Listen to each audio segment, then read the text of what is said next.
Folks, Black Star Network is here.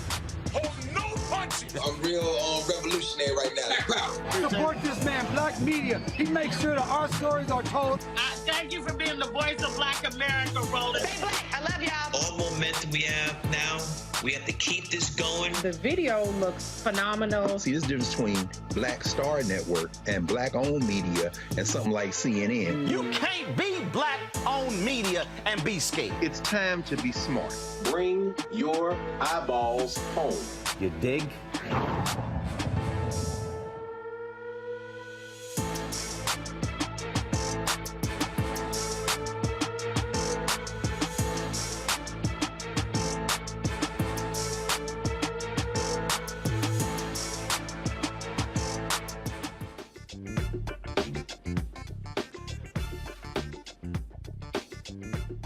Coming up on Roland Martin Unfiltered, from JSU TV at the campus of Jackson State University. I'll be giving the commencement speech tomorrow.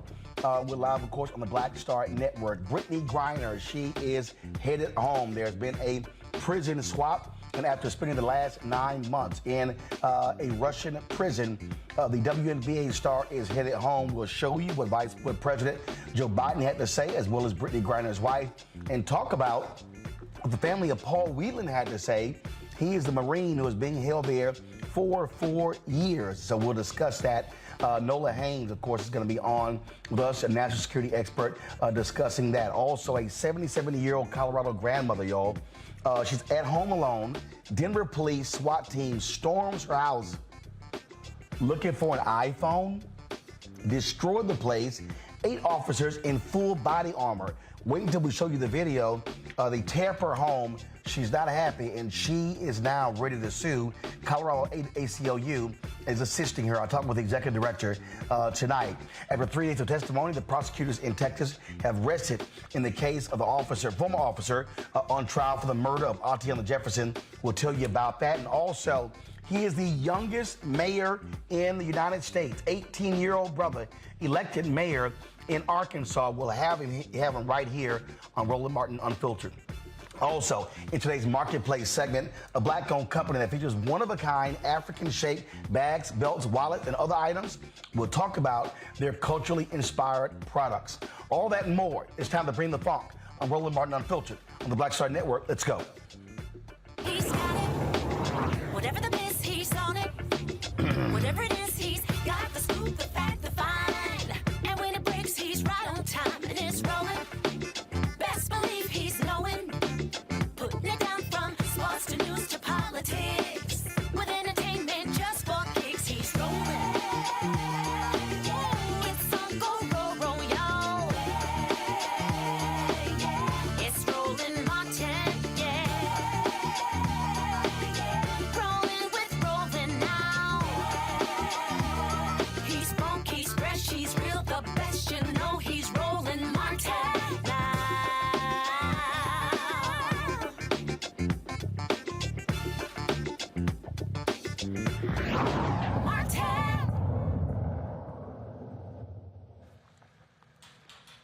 Folks, Brittney Griner, the WNBA star, has spent the last 9 months in a Russian prison, is now headed home. President Joe Biden today announced the prisoner swap with Griner and a convicted Russian arms dealer that had been the point of contentious negotiations for the U.S. For the last several weeks. CBS learned about this last week, but then they decided, of course, not to actually release the information because of the sensitive nature of the negotiations. So you see the swap there. She's been released for the notorious Russian arms dealer, Victor Bout.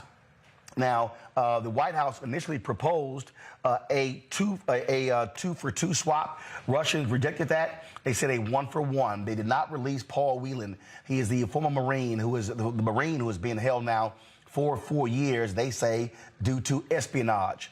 This morning, President Joe Biden went before the nation to address the release of Brittney Griner.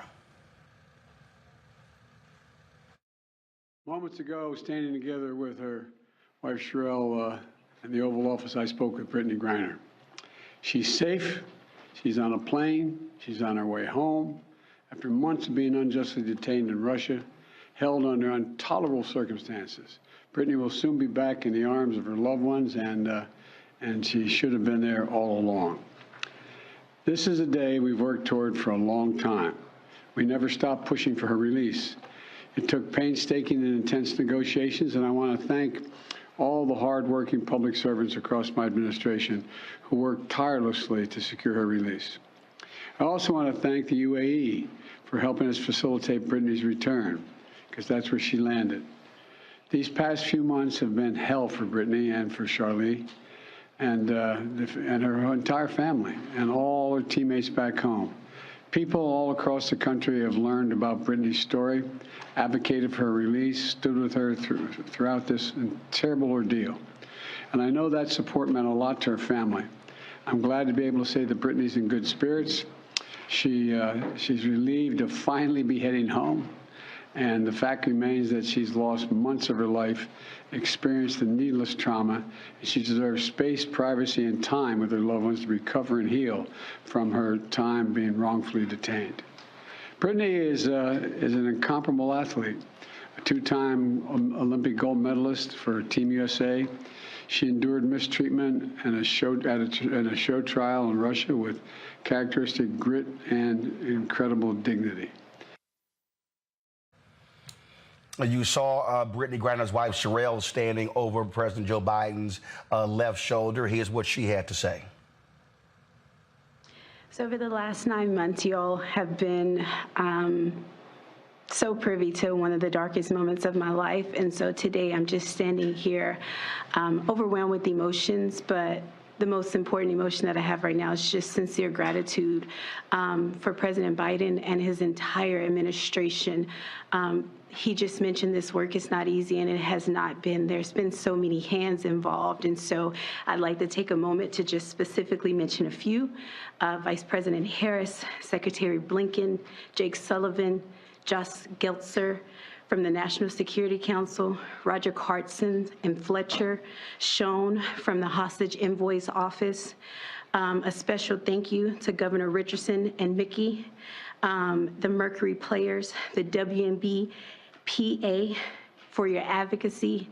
And also, you guys may not know this, but my family has been tremendously supported by the Wasserman Agency. BG's agent, Lindsay Colas, has just been amazing for me and my family throughout this process. So today my family is whole, but as you all are aware, there's so many other families who are not whole. And so BG's not here to say this, but I will gladly speak on her behalf and say that BG and I will remain committed to the work of getting every American home, including Paul, whose family is in our hearts today. As we celebrate BG being home, we do understand that there are still people out here who are enduring what I endured the last 9 months of missing tremendously their loved ones. So thank you everybody for your support. And today it's just a happy day for me and my family. So I'm gonna smile right now. Thank you. Brittney Griner's WNBA team released the following statement. They are the Phoenix Mercury. They said, miraculously, mercifully, the count of days detained has ended at 294. And our friend, our sister, is headed back home where she belongs. The emotions for our organization, just like for our fans and so many across the world, are those of joyous celebration, deep gratitude, grief for the time lost, and sincere hope for all families still awaiting the return of a loved one. Now, the deal was the second one in 8 months between the United States and Russia. As I said, the United States failed to negotiate the release of Paul Whelan, an American Marine who has been held the last 4 years on espionage charges there in Russia. Joining us right now to explain what all this means is Dr. Nola Haynes. She is from Georgetown University School of Foreign Service. Doc, glad to have you here. So we've seen all of a sudden a lot of Twitter negotiators and foreign policy experts in international politics who are whining and complaining, saying, how dare President Biden leave a Marine behind? Well, first, Whelan was also there when Trump was in the White House. And with all of the butt kissing of Putin, he couldn't get him home as well. So first, let's explain the difference between their two cases, Paul Whelan and Brittney Griner.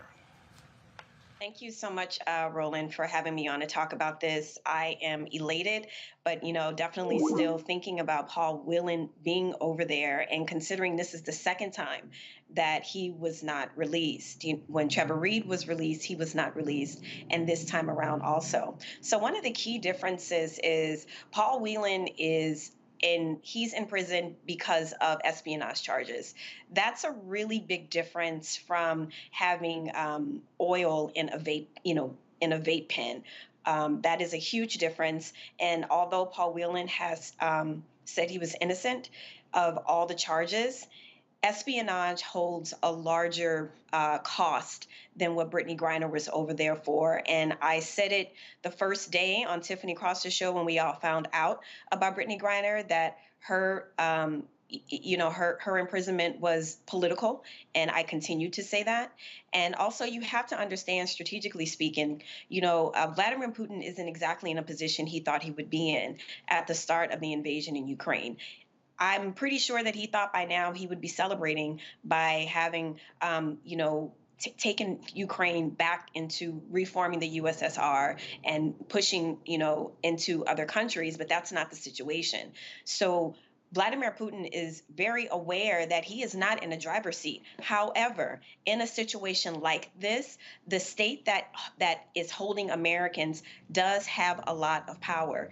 We cannot negotiate with ourselves. We have to come to the table, and at the end of the day, they are the decider. And the one thing that I will say that gives me so much joy is what President Biden said. People have no idea how many people were working on this day and night. And it broke my heart to see the comments about the Biden administration doesn't care about Brittney Griner, and if she were a man, it would be different. It is an insult to people who literally get up every day, and this is their job. This is what they do, not only just for Brittney Griner, not only just for Paul Whelan, but for Americans that are in prison around the world. This is real work. And I know a lot of people got their Twitter degrees today in foreign policy and international affairs, but this is a very real situation. And I just want to express my gratitude, especially to the State Department and so many different entities across the Biden-Harris administration that made this possible. The point you just made there, I think, is an important one that people don't quite understand. We're talking about sensitive negotiations here. We're talking about when you're dealing with when you're dealing with an actor like Putin. He holds all the cards. We're not trying to give up this Russian arms dealer. Okay, we're trying to get Griner back, and so folk don't quite seem to understand when you don't hold all the cards. Frankly, you're at the mercy of someone else. That the adversary or your perceived enemy has a vote too, and in this situation, that absolutely is the case. I heard comments and I saw things on social media like, "Why don't we send Navy SEALs in? Why can't we just go and get her?" And I want to express something. This situation highlights why it is important for people that look like me and people that look like you, Roland, to actually be educated in foreign policy and international affairs. It's a reason why people like me are in these rooms, need to be in these rooms, advocating for these exact situations. And not only that, but to come back and to educate people on an area, that Americans, frankly, across the board, just really do not pay much attention to. And in this very politically charged environment, people will see a meme on Instagram or see someone tweet something without it being sourced, without it being credible, and they will take it and they will run with it, and that is dangerous. It's actually one of the things that Vladimir Putin is counting on. I mean, he knows our pressure points better than we do. He understands identity. He understands race and gender. He understands all of those things. And all you have to do is just pump social media with a lot of misinformation and disinformation. And in Brittney Griner's case, that is exactly what happened. But I'm happy today that a lot of hard work, a lot of hard negotiating paid off. And, for all of those, new foreign policy experts, I really want to give you the challenge to say, like all the TikTok challenges, actually really start to learn about this stuff. Foreign policy matters for your life here in the U.S. There is no difference between the connection between national security and foreign policy. It all matters. So hopefully this will be an opportunity for people to actually get in some of these, wonderful programs and get educated in these sorts, on these sorts of things, because we need to be in those rooms. We need to be in those spaces. Well, again, first of all, you got to remember we have to deal with the same, experts when it came to vaccines and stuff along those lines. So that's what you get these days. I had to blast Micah Parsons, who plays with Dallas Cowboys, who sent out some stupid tweets this morning. First of all, he tweeted to Biden, "We still not going to be voting for you." And then a bunch of people say, "Well, who the hell is we?" And then he tweeted something to the effect of, we left someone. He goes, "Wait, no, we left a Marine? Hell no." Then he got lit up by folks like me and others. Then he goes, "My last tweet was no shot at Brittney Griner. I'm super happy she's back home as she should be. I just have family who have served, and it's crazy. To me, the president wouldn't bring him home too. I'm the furthest thing from a Trump supporter, but I'm not a fan of Biden either." Well, that didn't work. So then he came back. Just spoke to some people that I respect and trust. I should have been more educated on the topic and not tweeted out of emotion for my family and others who have served. For that, I apologize. Also, if what I'm told about the attempts to bring retired Marine Paul Whelan home are true, then the best outcome was accomplished. I pray Mr. Whelan comes home, but I'm extremely happy for Brittney and her family. I am not too prideful to admit when I made a mistake. Well, that's what happens when, again, you're a damn football player and you don't know a damn thing about public policy. That's where you keep your damn mouth shut and you ask somebody first before you tweet. Mm-hmm. This idea of leaving him behind, it's like as if your mom dropped you off at your grandmother's house and then she wanted to go out and so she just left you there. It's not like that. It's not like the U.S. said, "You know what, we'll take Brittney and we're just going to leave Paul." That is not what happened. It was a deal that was you either take Brittney or nothing at all, because you're not getting both. People need to understand that this is strategy. This is Putin holding on to one of his last pawns on the chess table. His strength is waning. His strength is waning, and he understands that. So he needs something. He needs some sort of leverage. And Paul Whelan, unfortunately, is now also caught up in this game that Putin is playing, because he illegally invaded Ukraine, and he is not winning the way that he thought he was going to win. So he still needs to save face. If we would have got 2-for-1, Putin would have looked incredibly weak. And that is the last thing that Vladimir Putin wants, is to look weak. Well, and also, let's just be clear when we're talking about these cases and what we see right here. We have to understand what happens on the international scene. We have to understand what we're now dealing with. We have to understand that Putin is backed into a corner. But not only that, the family of Paul Whelan came out with a statement saying they understand and are appreciative of what happened. They have said that the Biden administration has done all they could, has been very aggressive. They said they've actually heard more from the Biden administration than they did from Donald Trump. Mm-hmm. Mm-hmm. Absolutely. There are people throughout this administration that take their work very seriously. They're not just there to be there. We're talking about people's lives. We're talking about people's families. And we're also talking about U.S. reputation. I remember before President Biden got elected, and I was at an event in Los Angeles, and Axios asked me, "Why are you here? Why are you voting for President Biden?" And my comment was, well, he's the foreign policy guy. And I stand by that today. If anyone was able to get Brittney Griner home, it would be the Biden-Harris administration from the foreign policy expert. All we have to do is look at what's been done to make sure that Russia does not advance beyond Ukraine, to be able to hold the international community together, to be able to rally NATO, in its original intent. To be able to do that is no small feat, and that takes a certain skill set, and it takes a certain amount of people who know what they're doing, and it's an insult. It's an insult when we have the Twitter experts chiming in, because we are talking about real people with real experience, with their reputations on the line. And so they're not just showing up to work. I mean, I don't understand what they think people are doing when they show up to work, in these jobs. These people take this stuff very seriously. And I'm just tired.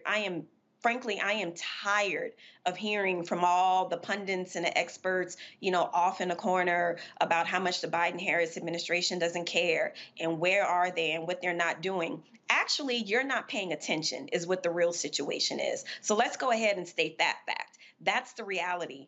And unfortunately, a lot of these people with platforms are misinforming people, and they're running off and thinking that they got this, this new information, and they're spreading it and spreading it and spreading it. And that is also yet another intention from Vladimir Putin. If he's not good at war strategy, one thing he's good at is information. As a former KGB intelligence spy, that's definitely one thing that he's good at. So, I say all that to say that if you really, really are interested in these things, if you're really interested in foreign policy, international affairs, go to school, read a few books. Do not get your education from Instagram and Twitter, because it really has long-lasting consequences. One of the reasons why people weren't talking about Brittney Griner's case is because you actually put her in more danger the more that it was talked about, the more that people were getting upset. You gave Putin more leverage, because it's exactly what he wanted to do. He wanted to cause chaos. He is a chaos agent. And so I'm just happy today that Brittney's on a plane and on her way home to her wife and family. And I hope that we give her the space and grace that she deserves, and also continue to pray for Paul Whelan and his family. I'm going to bring my panel right now, Erica Savage. She is founder of the Reframed Brain podcast. Reese Colbert, founder of Black Women Views. Dr. Greg Card, Department of Afro-American Studies at Howard University. Glad to have all three of you here. Reese, I'll start with you. There were a lot of people who were advocating for Brittney Griner, WNBA, the league, the NBA, WNBA players, NBA Players Association, a number of other folks out there, a lot of African-Americans as well. And so, you saw a groundswell of folks, pushing and prodding this administration. And the State Department said that external pressure was indeed important. By keeping the attention on this issue. Absolutely. First of all, thank you, Dr. Haynes, for breaking it down. It's so good to be with you all today, and we're celebrating the release of Brittney Griner. And I think it's important to point out that this was not an inevitable result, and it did come as a result of the pressure externally and a result of the galvanization of the Biden-Harris administration and other partners like Governor Bill Richardson to bring BG home. And it's a damn good thing that we had a community that was actually tuned in and very much supportive about this, as opposed to the armchair quarterbacks in the comment section on social media who just learned about the Merchant of Death, Paul Whelan, and hell, even Trevor Reed and Brittney Griner's case today. And so this really is something that is to be celebrated. It was a huge injustice to Brittney Griner. And, it just goes to show the fact that there's any controversy at all with this kind of deal being made, how much Black women are still undervalued in this society. So I'm really side-eyeing people that want to say hashtag Black Lives Matter, but are willing to throw Brittney Griner under the bus. And be clear, if you are against this deal, then you're siding with Putin, holding a Black woman as political prisoner. And the other thing I just want to point out is that it's very important to note that this is a very comparable deal to the kind of deal that the Biden-Harris administration made for Trevor Reed when they gave up Konstantin Yushchenko earlier this year to get him back. And I did not hear the armchair quarterback saying, well, why did y'all leave Paul Whelan behind? Y'all shouldn't have made no deal if you can't have Paul Whelan come. I didn't hear any of that energy about a white man. I didn't hear any energy about having a one regular white man being exchanged as opposed to a basketball player. I didn't hear any energy about the severity of the charges that Trevor Reed was incarcerated for as opposed to the $100 million cocaine charges that Konstantin Yushchenko was held for. So anybody who has a comment about we let somebody go for weed, for a drug, for a arms dealer, where was that energy when we let disorderly conduct go for $100 million of cocaine? You didn't have it, so shut the hell up today. Erica? Yeah, first of all, thank you again, Dr. Nola Haynes, for breaking it down. Always excited to hear a national security expert on instead of the Twitterticians. And, you know, this is BG Day. I have spent all morning celebrating BG, listening, cutting people up, back and forth in text. And I think one of the things we think about in terms of this is that we've talked about it on this program before. We are not privy to a lot of the work that happens behind the scenes. We heard Dr. Nola talk about, what do you think these people do every day? They clock in and they go to work. And a lot of that work is not made into an Instagram reel. It is not made into a Twitter space. It's not something that people can see, but the work is happening. And I've talked about this very briefly before, being involved with the freeing of a political prisoner, and his freedom happened in 2020.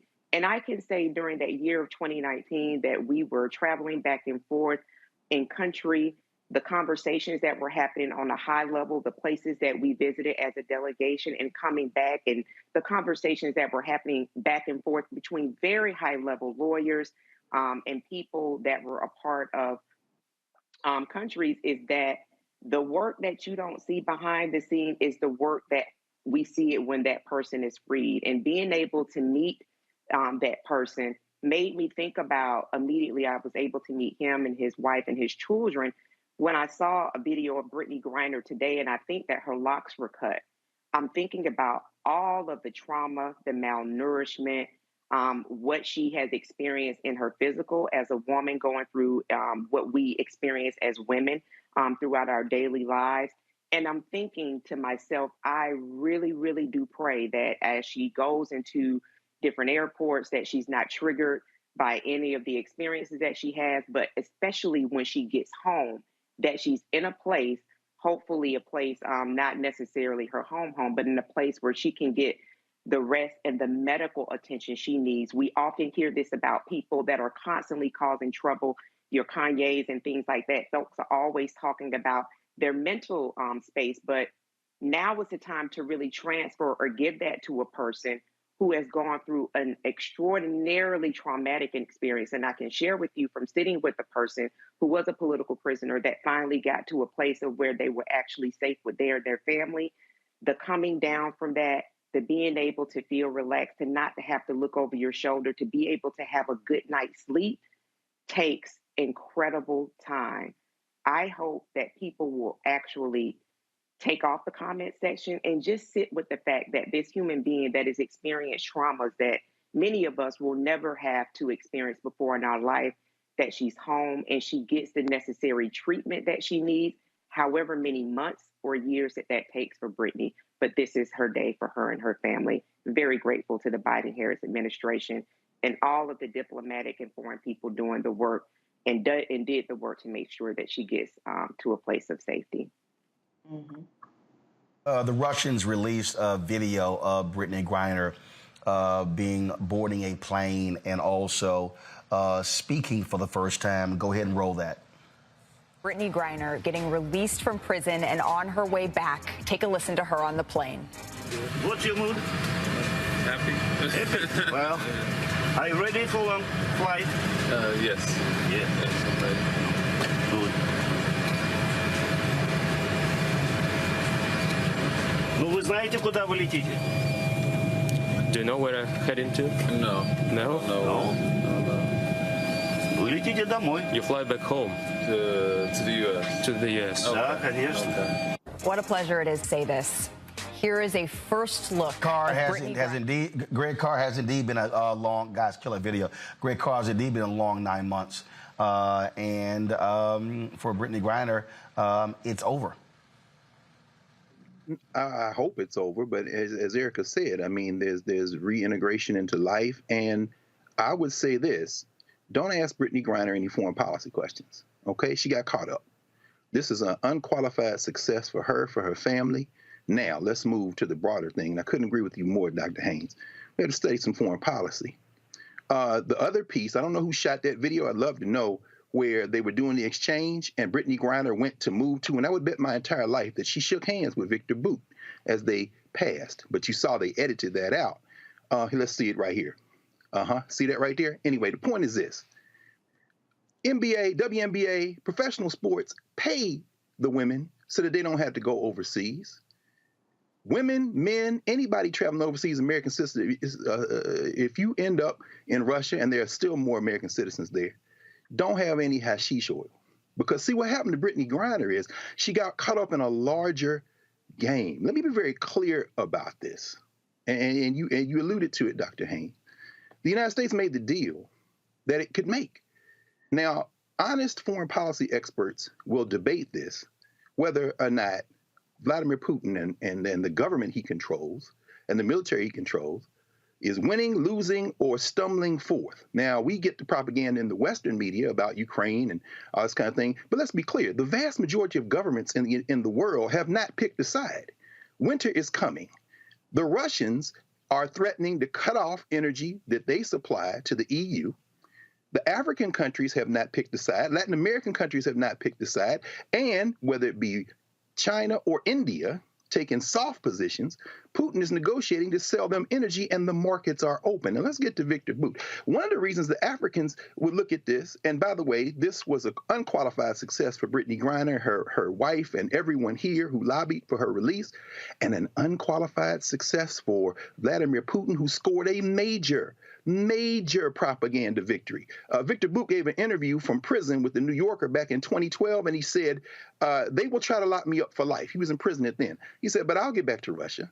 I don't know when, but I'm still young. Your empire will collapse, and I'll get out of here. Let me be very clear about who that man is right there. You see, everybody on the continent of Africa would like a word today.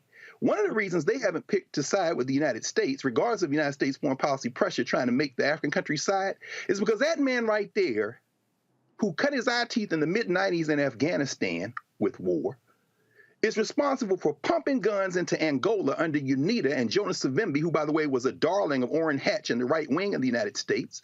He was responsible for pumping guns into Eastern Congo in the largest war in Africa with the most loss of life in a war anywhere in the world since World War II. He was responsible for giving guns to Charles Taylor and that crew, setting off violence in Liberia and neighboring Sierra Leone. And when they caught him in Taiwan, oh, no, Thailand, it wasn't Taiwan, it was Thailand.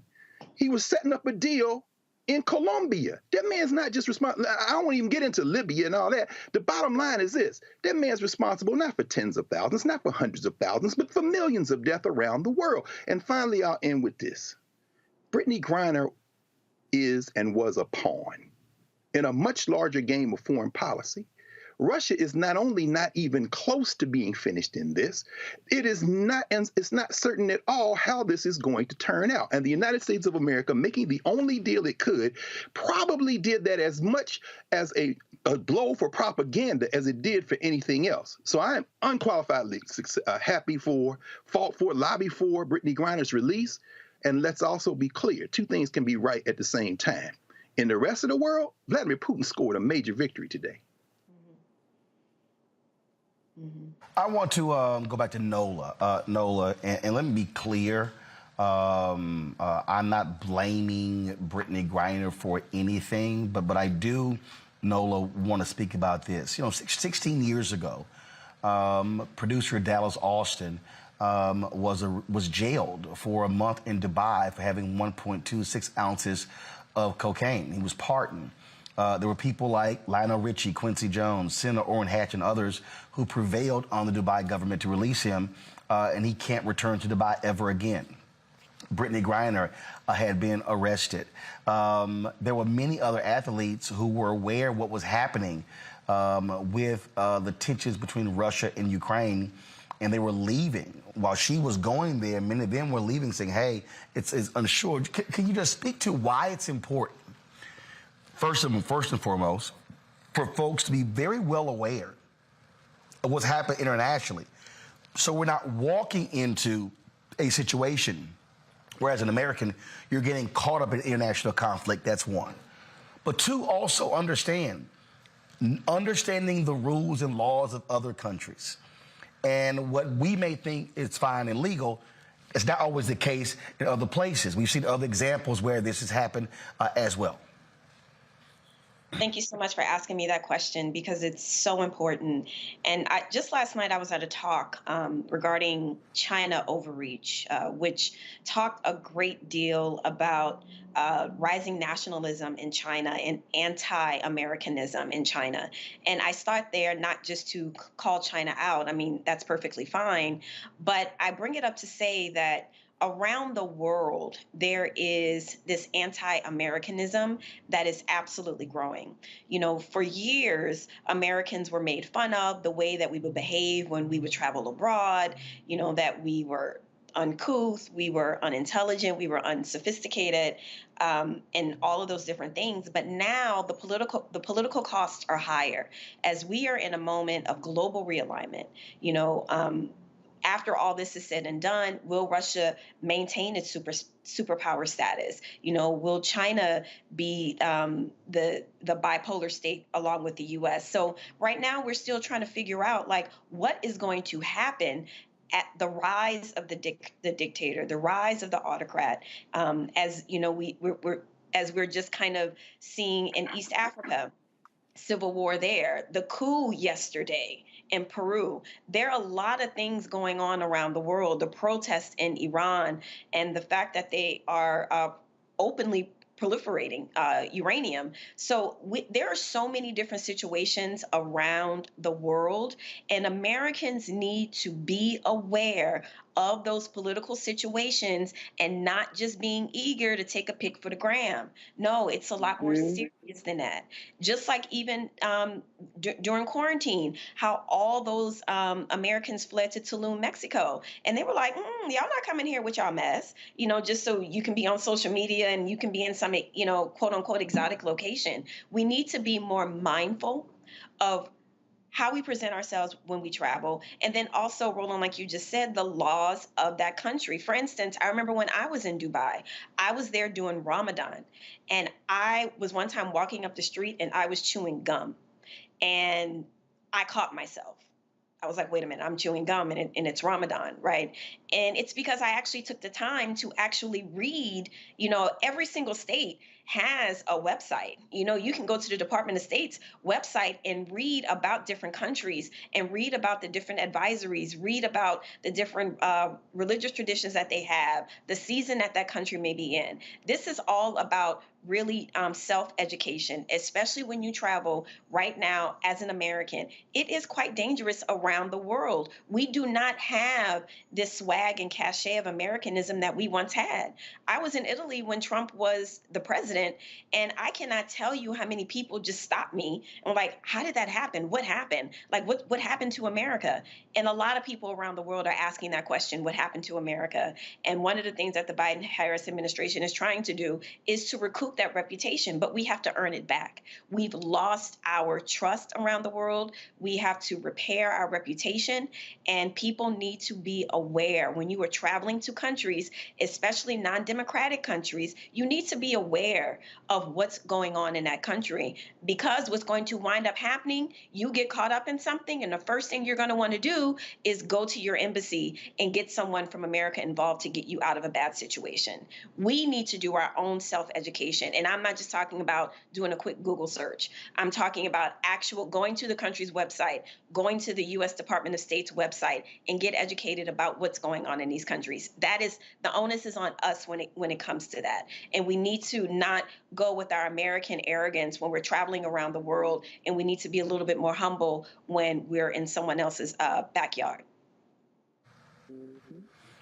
Last point for you, Nola. The guy, the Russian arms dealer, he wasn't serving a life term. Right. He was going to be getting out of prison when? In a few years? 2029, I do believe. Yeah. So, even, Got it. It's mad to be mad, Roland. People are just mad to be mad. There are people, it doesn't matter what the Biden-Harris administration do. There are people who will not like the administration just because. But also there is legitimate distrust in the Black community when it comes to politics and politicians. I absolutely get that. I understand that. But for the folks, who it doesn't matter what happens or how it happens, they just will always believe that no politician, especially if you're white, has the best interest of Black people in mind. And like I said, that's not necessarily far-fetched. But in this particular situation, in one of the most successful administrations that we've had in modern history, you got to give it up. And a lot of that, I cannot understate, is because of those diverse voices that are in these spaces, that are having conversations and that are seeing things in a completely different way that, people weren't thinking about before. And being in some of these spaces, I can tell you that the things that matter to us, the things that we are pushing for, that we are advocating for, the push is so strong. The passion is so strong. You can see the result in these policies. Are we getting everything that we would love to get? Absolutely not.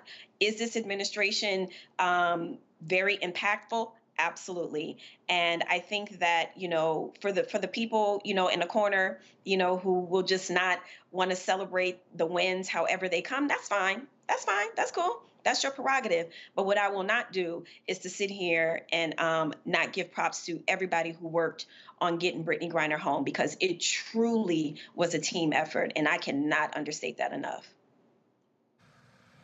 I did not include at the top, but you also serve on an advisory panel for the U.S. State Department as well. So I meant to mention that in the introduction. Dr. Nola Haynes, I appreciate it. Thanks a lot. Thank you so much.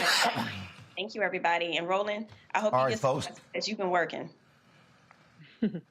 Yeah, I got some good sleep last night, but I definitely going to get rest tonight before I got to give the commencement speech tomorrow at 10 a.m. But I certainly appreciate it. Thanks a lot.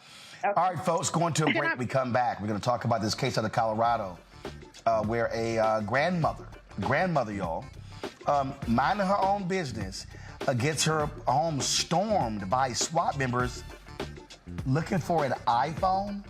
They tear up her house. We will talk with the executive director of the ACLU is suing them on her behalf. Folks, don't forget to download the Black Star Network app. You can watch the show and the other shows that we have on the Black Star Network app. Download to your Apple phone, Android phone, Apple TV, Android TV, Roku, Amazon Fire TV, Xbox One, Samsung Smart TV.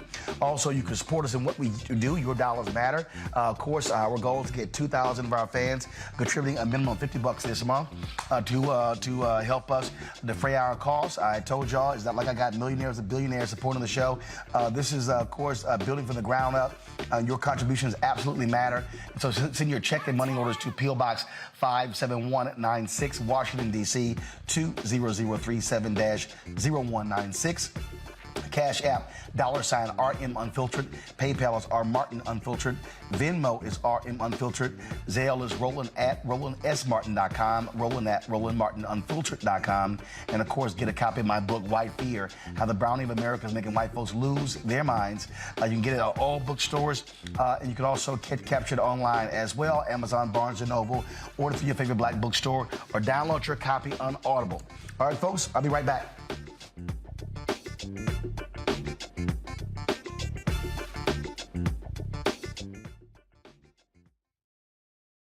The next Get Wealthy with me, Deborah Owens, America's Wealth Coach.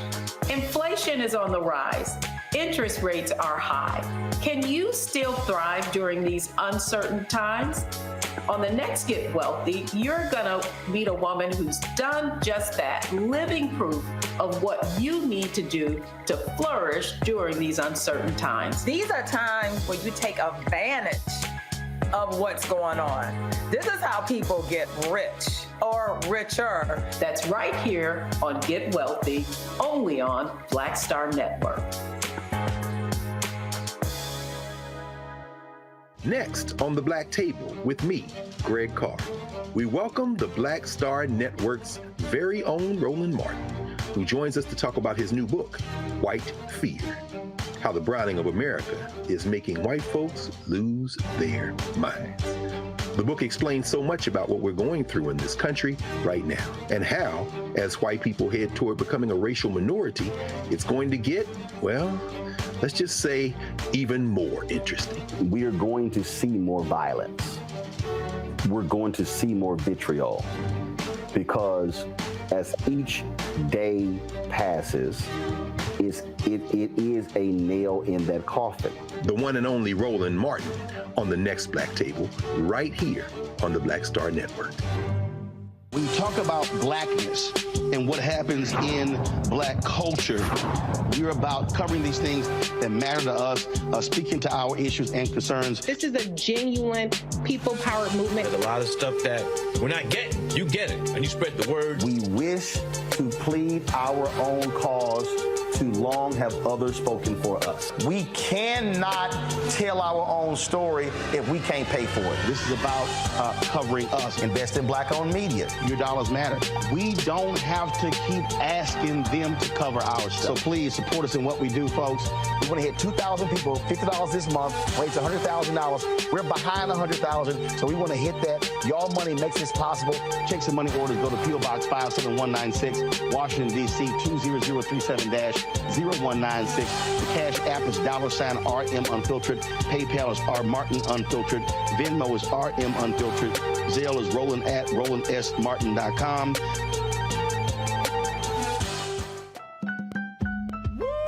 We're all impacted by the culture, whether we know it or not. From politics to music and entertainment, it's a huge part of our lives, and we're going to talk about it every day right here on The Culture with me, Faraji Muhammad, only on the Black Star Network.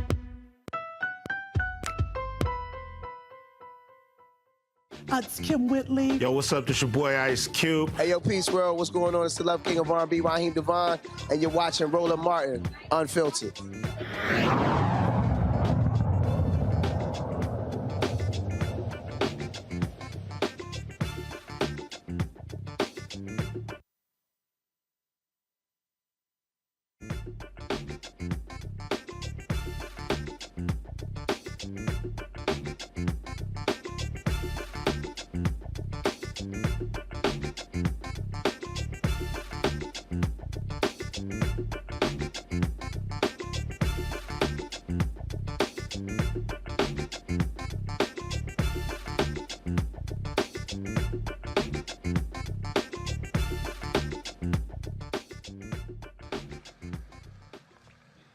All right, folks, this strange story out of Colorado. A Colorado grandmother is suing police for a tragic mistake where they absolutely ransacked her home. Ruby Johnson filed a lawsuit against the Denver Police Department Detective Gary Stabb. Now, Stabb issued a search warrant after using a Find My iPhone app to find the location of several stolen items.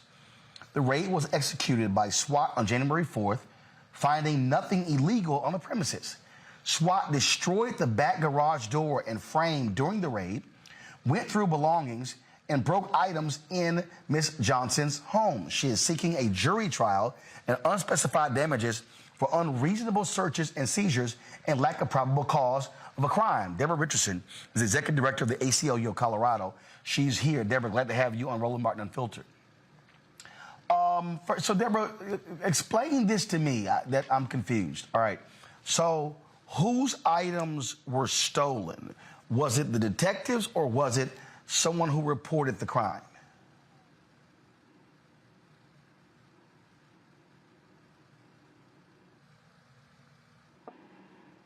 Deborah, can you hear me?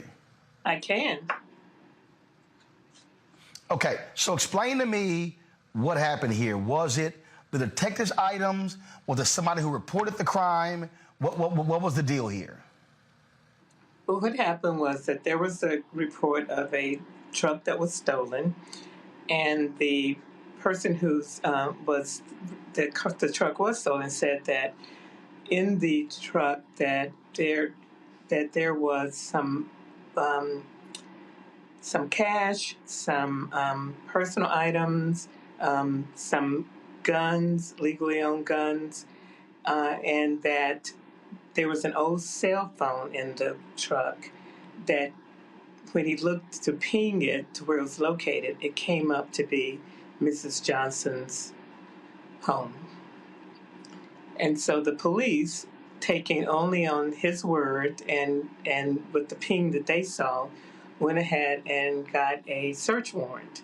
So you had a DA who signed off on the search warrant and a judge who signed off on the search warrant without any additional investigation, no surveillance whatsoever, and they showed up at Mrs. Johnson's home that morning.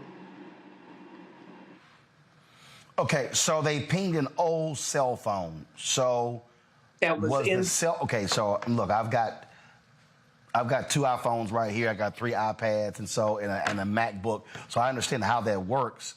So was this cell phone on the property, and so how did they arrive at her house? The cell phone was in where the cell phone was in the vehicle that was stolen. So the plaintiff said that there is a old cell phone in my truck, and when I look on it, it pings at this particular address. And the detective, of course, looked at the phone and got the same results, and then chose that to be exactly where the money of the truck was located. But it was not. That ping covered a 6-block radius. Well, a 6-block. Wow, really? Yes. When we looked at it and did the investigation, it covered a 6-block radius. So it was not pinged exactly to that address, even though the police felt that it was. They didn't do any second investigation or backup to determine if that was the exact location. So what I'm trying to understand is, and look, I've seen officers arrive at scenes. I can't think of, first of all, what was the value here? 'Cause I don't understand 8 SWAT members. Hell, that's a hostage situation, not a stolen vehicle with some cash and an iPhone. You're absolutely right. Not only was with the 8 officers that you saw, they had blocked off both sides of the street. They had a helicopter going overhead. I mean, they came in with the full force of that police department to investigate that home. Yeah, I mean, I'm watching this video right now, and they're breaking the door open. Deborah, I'm really confused. I mean, I had my back smash and grab in D.C. My backpack was stolen out, and I had a laptop and 2 iPads and a hard drive and some other stuff, some cash and a passport. I can't imagine the cops sending 8 SWAT officers blocking off the streets, and they're in full military gear over some stolen items. That is correct. So what they believed, though, was based on what was reported that perhaps there was some illegal activity going on. But they couldn't specify what that illegal activity was. But because they had done it... But hold on. I'm confused. Hold on there. I'm confused. How do you know it's legal activity if you don't have surveillance? That's exactly the point. Based on testimony from an individual, based on the ping that they saw, the cell phone that they had in there, that they came up in. Right. No other surveillance, no other investigation. It went full-blown permit to go in and ramshack her home. All right. So they go into the home and they start tearing up stuff. How much damage did they cause in Miss Johnson's house? Oh, irreparable damage. They went up in the attic. They went out to the garage. They pulled out drawers, left up, contents there on the floor, and at all time not really explaining to Miss Johnson what was going on. They said, are you living there by yourself? She goes, yes, I am. Says, do you have any grandkids, anyone coming over? No, I don't. But we're going to go in here and make sure that nobody didn't sneak in your home. You see down there looking up in the...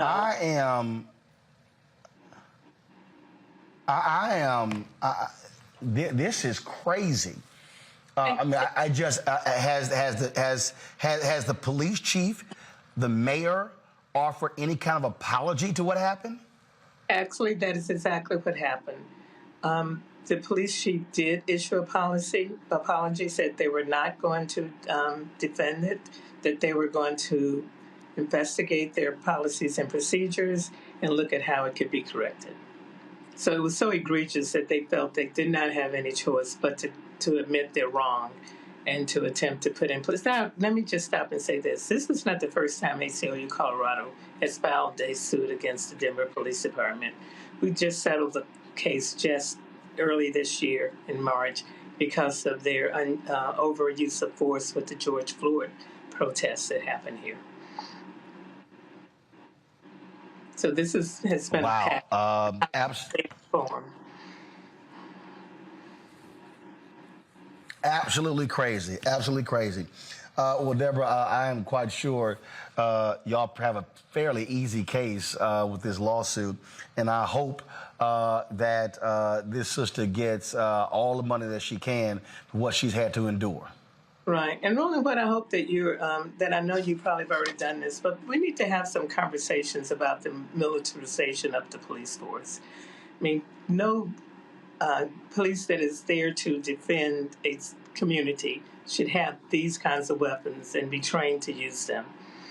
These were weapons that meant to go into war, not down resident streets and in people's homes. I got you. All right. We appreciate you joining us. Thank you so very much. Thank you. Greg Carr, what? I mean, they rolled up in there like there were 20 kilos of cocaine in the house.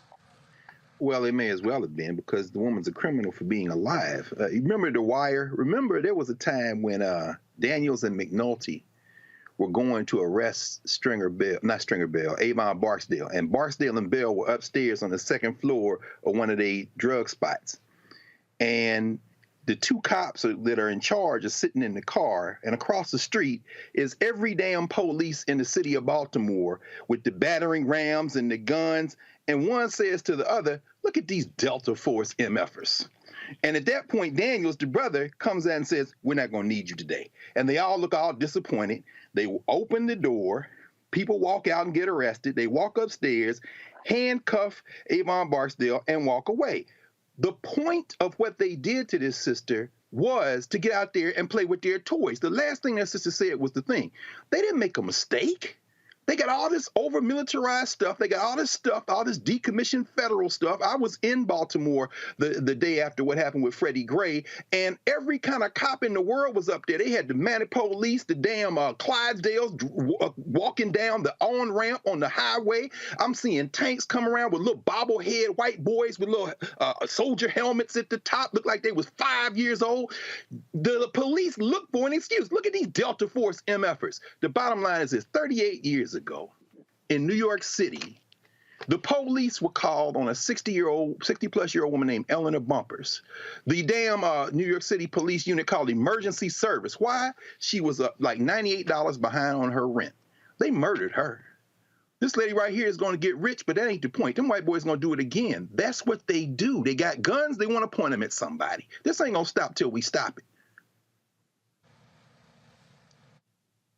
This, Erica, reminds me of in Atlanta when they stormed, Atlanta police stormed the home of a black woman, a grandmother there. She, no knock warrant, and she didn't know what the heck was going on. It was Katherine Johnson.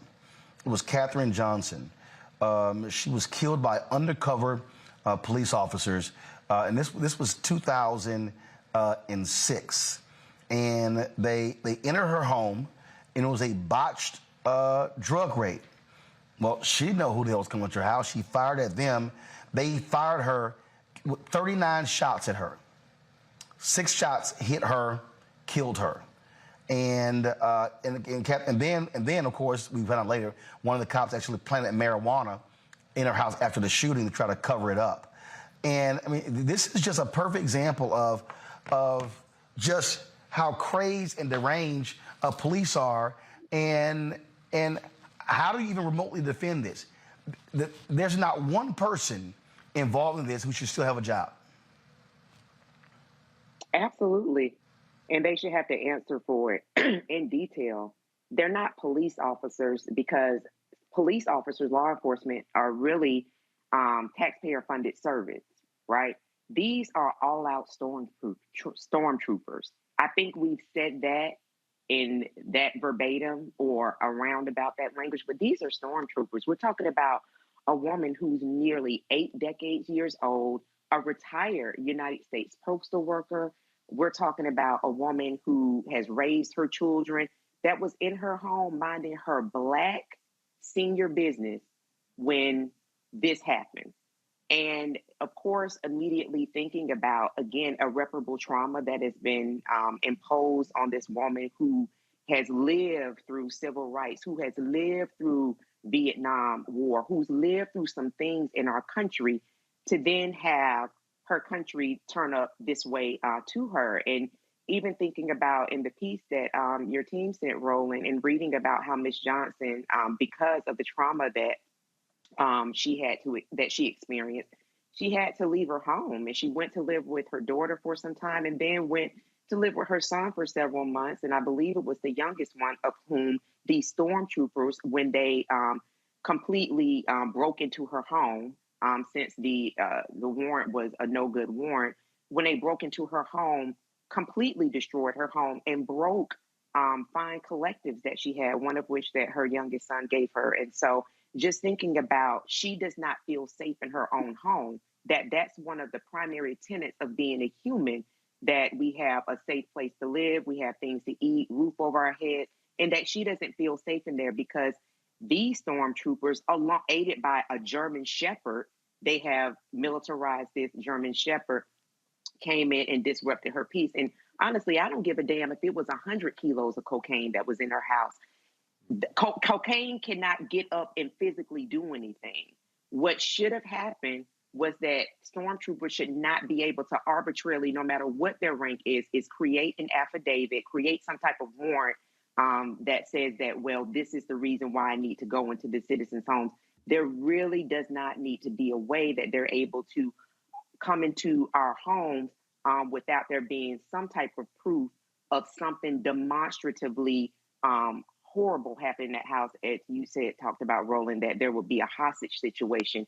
You would see the need to have more people engaged. But the fact that none of those things happened, and now we have a woman who in her later years of life engaged, endured this type of trauma, really does say that, you know, as much as we talk about a number of stories, when people think about getting involved in communities and what can they do, get involved with your local community to make sure that on the local side that these things aren't happening, that our seniors feel safe. Do what you can.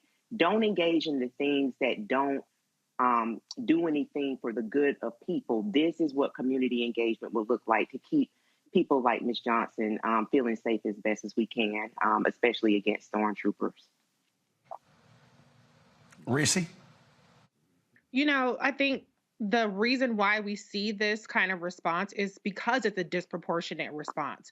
When we had 376 officers outside of Uvalde, I know that's a different state, them motherfuckers didn't do nothing. They sat there for 40-something minutes while kids were being slaughtered, arresting parents trying to get to their kids. And so, as Dr. Carr pointed out, this was nothing but people playing with their toys and seeing an opportunity where they knew wasn't really that much danger for them, because we're talking about a so-called stolen car. we weren't talking about a hostage situation, as you all pointed out. We're talking about a car, which, by the way, they didn't see because it wasn't there.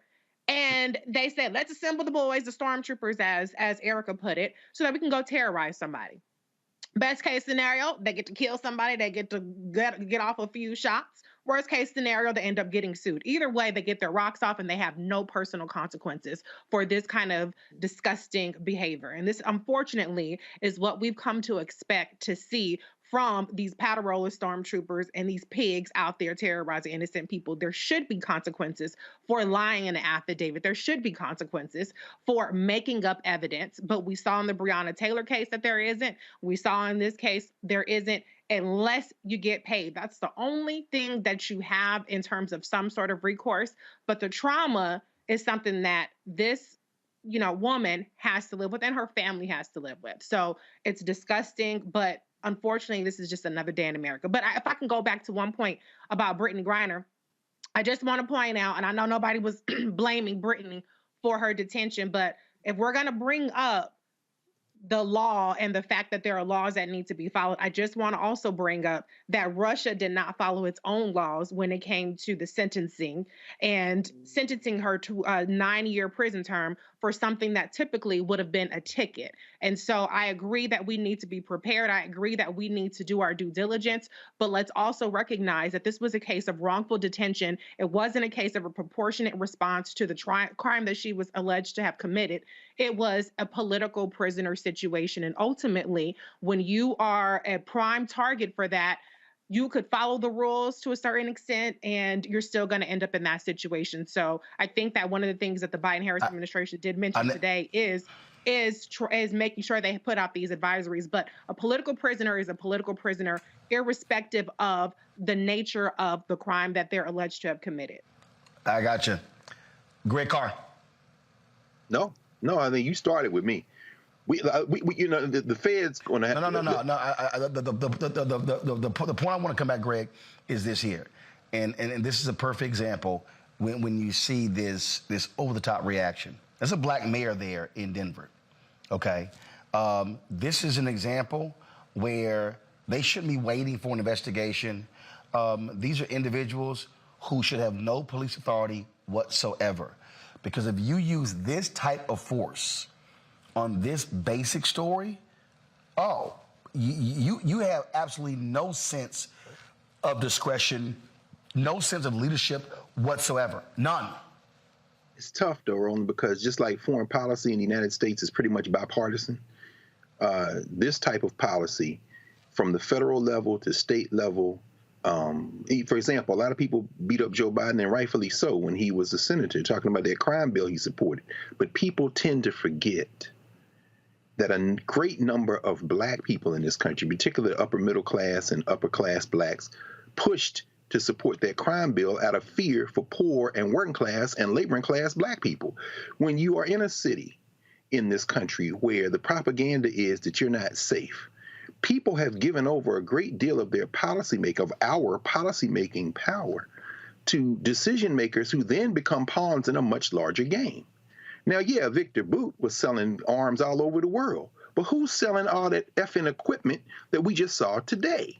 There are billion-dollar contracts that are domestic contracts. They got to do something with that. And some of that equipment that these white boys and Negroes dressed up in the Paterola uniforms used, some of that equipment is decommissioned military equipment from the United States of America.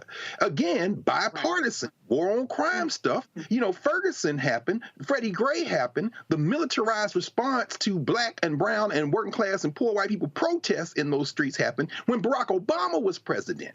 Now, what we have to do now is force our policymakers, elected officials, whether it be mayors, city council. First of all, if you're a mayor or a city council person, you need to stop accepting all this damn equipment and get your damn police force in check. But what you see, Roland, and you know this better than I do because you've covered this at every level of government in this country. The minute you get a mayor or a city council that say they're not going to do that, if you were one of them white nationalist states, they try to take that power out to the county or to the state legislature that they're getting ready to try to employ with this new Supreme Court case they argued yesterday.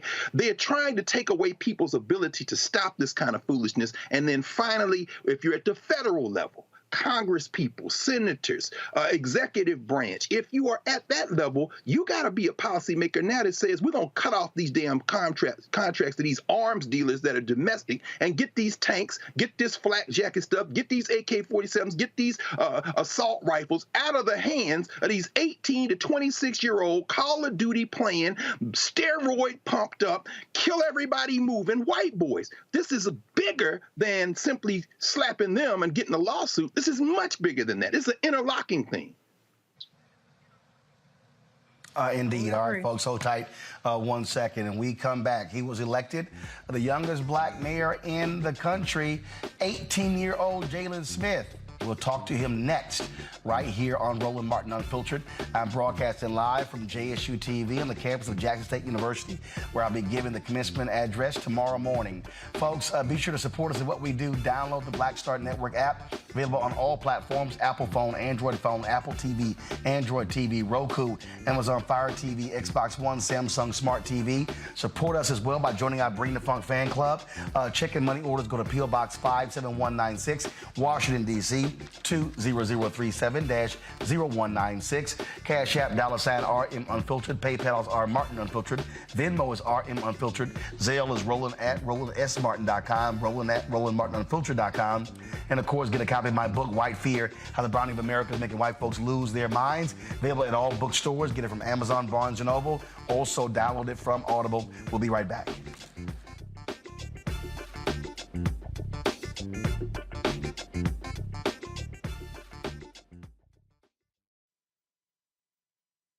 On the next A Balanced Life with me, Dr. Jackie, 'tis the season, tree trimming, party going, and gift giving.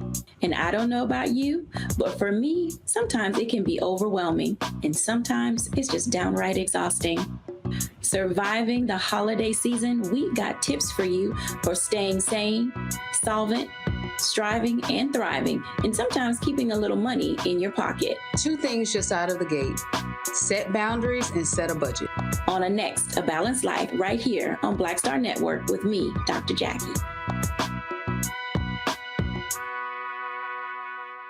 How y'all doing? It's your favorite funny girl, Amanda Seals. Hi, I'm Anthony Brown from Anthony Brown and Group Therapy. What up, Lana Well, and you are watching Roland Martin Unfiltered.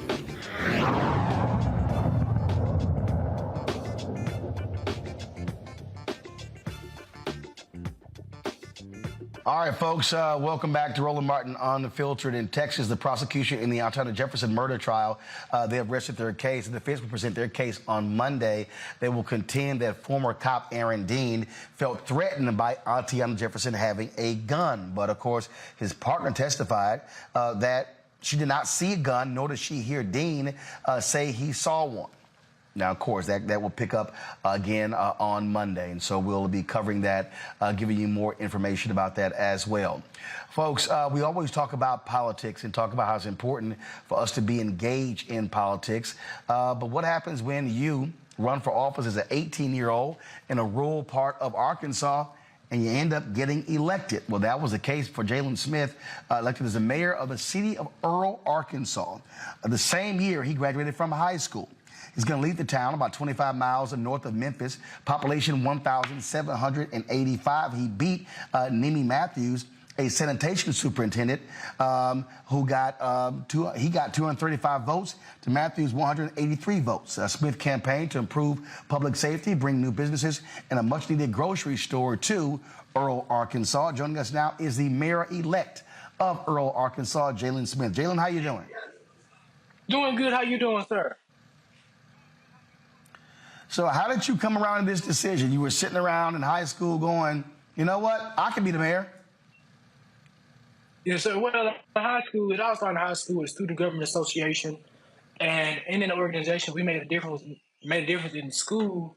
Not only we made a difference in school, but we made a big impact in the community.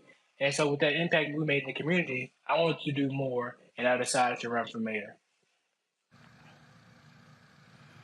Now, did any of your classmates, family members, or church members, or anybody else say, have you lost your mind? No, they were actually excited. I had some friends say, boy, you can't do that, but most of my friends and family was very excited about it. Now, again, making this decision, what did you go through to say, I'm going to jump in and I'm going to make this happen? Well, when I go through, like, How long did you think about it? I thought about it for like 2 months before I decided to put my hand in the hat for mayor. I started my campaign January 1 of 2022. And when I first announced my campaign, a lot of people, took me as a joke, he don't want to be mayor. He don't want to be mayor.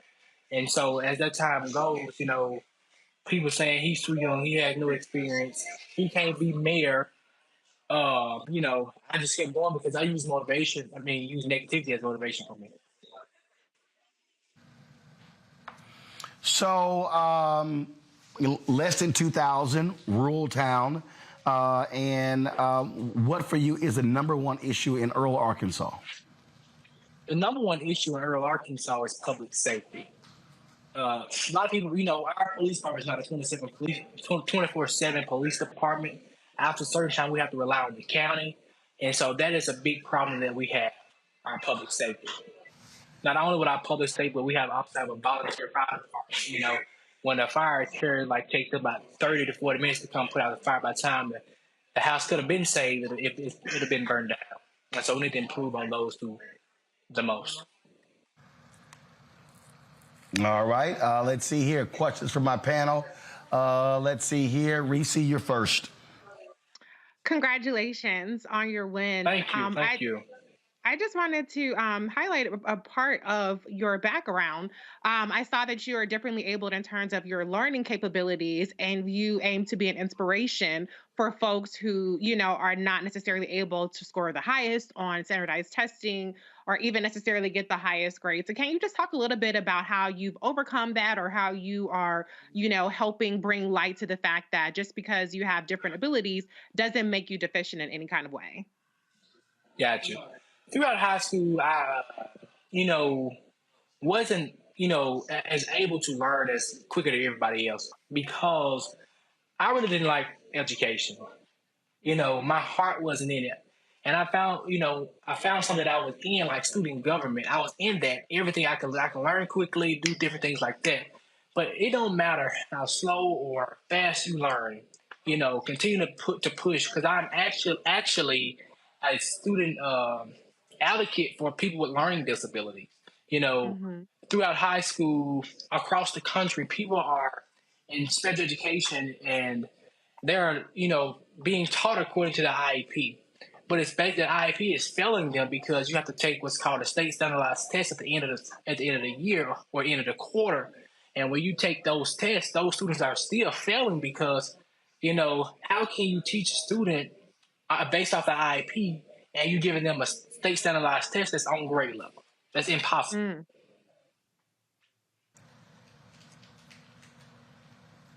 I just encourage, all right, Erica. Mayor-elect Smith, congratulations. Definitely an honor to speak with you today. I, along with Reese, was really interested in your background. I'm glad that she pulled that forward and you asked that. And along those lines, could you also talk to us a little bit around, you said that some of the things that you really wanted to do was to meet with your state senator. You definitely want to meet with the governor.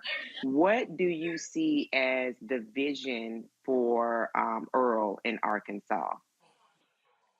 Well, the vision I see, everybody working together as a team, not only the me, but the city council and the people.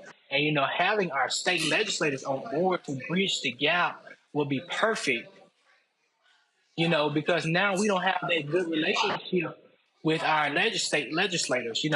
If we had our senator, our state representative, our state senator, our U.S. congressman, our U.S. senator, bridging the gap, Earl could be more sufficient. And, as being mayor, I want to bridge that gap between our state legislators. That resources that we don't have, we can get it from them.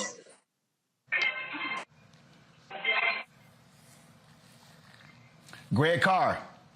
Thank you, Roland, and congratulations, brother mayor-elect. When I was just a couple of years older than you, there was a cat in Louisiana named Cleo Fields. He was at Southern University at the time, and he ran for the state legislature and won. He became a congressman, went back and forth, wondering whether or not mayor is the ceiling of your political aspiration? And could you tell us how much time does the mayor of Earl spend doing that work? Because I'm wondering, you say that maybe education wasn't the way that you moved in high school, but I'm quite sure there are a lot of schools, Pine Bluff, right across the Mississippi River, down in that Delta, maybe someplace like Jackson State where Roland is, that might be interested in signing you up to go to school there. Any thought, how much time does it take you to work as mayor? What's the average day for a mayor like, and what kind of things do you have in mind as you continue to advance your political career? A mayor's job here supposed to be from 8 to 5. With my education, I'm actually currently attending ASU Mid South Community College. But with balancing mayor and my education, of course, my education is a priority and mayor is a priority. So I would balance that by going to school online as far as college wise. And with mayor, for us, we have a lot of work we have to get done here within the city of Earl. Like when I say work, we have a lot of work. We have to improve on our public safety, our streets. We have to improve on our beautification of the city, because our city, when you come in of the city, it's so, with paper on the ground, like everywhere. So we want to improve on those areas, not only those areas, but flooding issues, grocery store, because a grocery store is a big piece that people want here with their community. And I know it's going to take work, because when I was in high school, I was told no a lot, but as man I am, I kept going to get that answer, because I know behind every no, somebody's waiting to say yes. Yes. Go ahead, man. Yes, sir. Well, Jalen, first of all, congratulations. First of all, is the mayor of Earl a paid position? Yes, sir, it is. All right, so you ran and got you a job, so that's cool there. Yeah, you can still be mayor. Look, a lot of people go to school online, so you got a lot of options there as well. So when do you get sworn in? It's going to be January the 2nd. I just got to contact the courthouse to get the specific time and everything. Okay, all right then. Well, look, good luck with that. Hopefully, y'all gonna live stream your swearing in, so all the folks around the country can check it out. Are you planning on throwing some kind of inauguration ball? Yes, sir, I am. Come January, I will be doing that. All right. Well, yes, let us know, and we'll be sure to let folks know so they can drop on by. Congratulate you, Jalen Smith, 18 years old, the new mayor, the mayor-elect of Earl, Arkansas. Jalen, we appreciate you joining the show. Thank you all for having me. And lastly, I saw you got some advice from the mayor of Little Rock. That's a very smart move, considering he's an alpha man. So very smart of you to call him mayor of Little Rock. Yes, sir. All right. Jalen, good luck. Thank you. Thank you. Pretty cool there, Greg, Reese, and Erica. Look, I mean, he's starting early. Mm-hmm. Hey, man, that's them Southern Negroes, man. You see that confidence? That boy, he mess around and be the president of the United States. That's right. That's how we do it. Well, trust me, can I point out that I'm sure he'd be a hell of a lot smarter than Sarah Huckabee Sanders, who just elected governor. Mm-hmm. But can I point out that no city and no town is too small to get involved in? The fact that this is a small town and it took a couple hundred votes to win does not diminish him. Because if you look at John Fetterman, who was the U.S. Senator from Pennsylvania now, he started in this very small town of Braddock. And now look at him. And so, anybody who is in a small town, don't be discouraged. Don't think that it's too small and too insignificant to get involved. So I definitely want to salute the mayor-elect for that part. And learning that so young. And I would just love to add to what. Well, and look, I mean, he's actually doing the work. This is what we talk about on this platform, right, Roland? You have been preaching this for decades and decades, but specifically on this platform for the last 4 years, you have been saying you see a deficit, you see some issues, things to be wrong. Go get engaged. And this young man plugged himself in with differing abilities. So to Reese's point about the size of, your particular township, municipality, wherever it is, you all know I am from a small town from Albany, Georgia, hold it down all the time. It does not determine what your destination is, because one of the things that he said in that piece is that he also wants to be a great political asset, along as an inspiration as well, to let people know that, look, you can do exactly what I'm doing too. So kudos for Mayor-elect Smith for doing the work that Roland Martin has been preaching for years and years. Brother found a deficit and got engaged. I think about, Mondale Robinson, who ran for mayor of Enfield, North Carolina, a population almost the same size as Earl, Arkansas. And I remember we had Mondale on the show. This is a town that's virtually all black. But what was crazy is about 2,300 people there, and they had this Republican mayor. And very few black people, they dominate the city. Very few black people even going to the city council meetings. He ran on a very progressive agenda, got 75% of the vote. So the whole point here is you can't just sit around and talk trash and complain and whine about what needs to be done if you don't want to be engaged and get involved. And so, look, look, the voting age is the voting age. If you can vote at 18, you can run at 18. And so he graduated from high school in May, and here he finds himself in November, the mayor. So come January, he's going to get sworn in. And so I really hope folks do understand that we have representative politics. And there are rural towns, there are small cities, suburban towns around major cities where people can run. And y'all hear me say all the time as well that all these elections, I was on a chat last week and the people complaining, oh my God, you got to raise lots of money. No, there are a lot of elections out there that don't require a lot of money. It's just a matter of you get involved. I just think just a lot of people are hoping somebody else stands up and does the work. And a lot of us just want to sit around and complain. Hey, Roland, while you down there and going to speak to the Jackson State Tigers, and I don't want nobody mad at me from Arkansas Pine Bluff, but maybe whisper in the ear of the president of Jackson State, tell him maybe he might want to offer him a scholarship for one of them online degrees. Because he's in the Mississippi Delta, right down the street. Oh, yeah. Yeah, I like that. No, absolutely. That's exactly what should happen. And so I would hope that any number of HBCUs out there see this story and say, hey, man, we'd love to have that student, that young man to be a student at our university. And so, again, great story, and we're glad we reached out to him, able to get him on the show. All right, folks, got to go to a break. We come back more on Roland Martin Unfiltered, our Black and Missing. We'll also give you an update, some headlines as well, plus our marketplace segment. So, and all that more right here on Roland Martin Unfiltered, broadcasting live from the campus of Jackson State University. We'll be right back.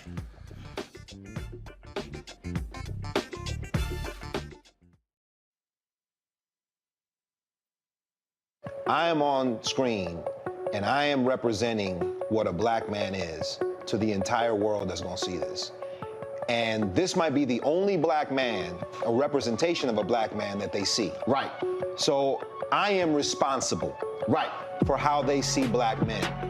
And it's my responsibility to, if I am not playing an upstanding, honorable, someone with a strong principle and moral core, to make sure that this character is so specific, right, that it is him, not black men. And I wish that more actors would realize how important their position is as an actor of color, playing people of color on screen. Because there are people that see us all over the world in these different images that we portray. And not everyone knows black people to know. Yes. That's not all.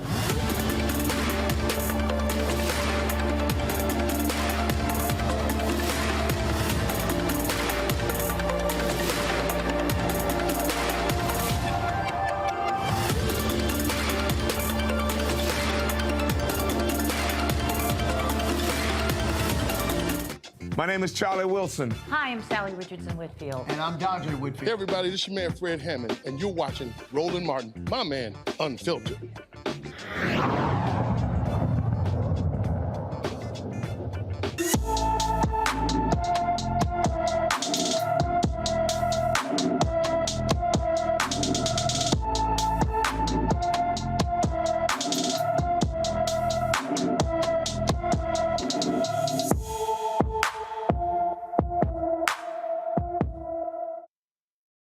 Folks, we told you about 17-year-old Maya Manuel in May. She is still missing.